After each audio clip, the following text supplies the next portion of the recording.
Pakistan stock exchange में कारोबारी हफ्ते के पहले रोज पीर को मार्केट में तेजी का रुझान गालिब रहा।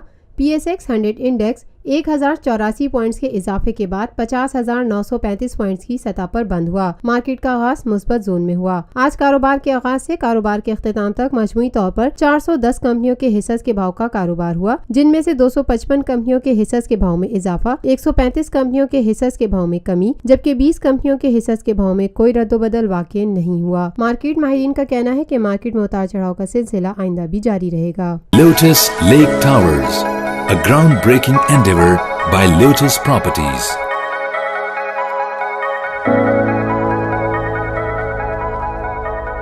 मुल्की, बैनुल-अक़वामी, समाजी, सियासी, तिजारती, सकाफती, तफरीही, मालूमाती और खेलों से जुड़ी हर छोटी बड़ी खबर का मरकज़ TNN TV।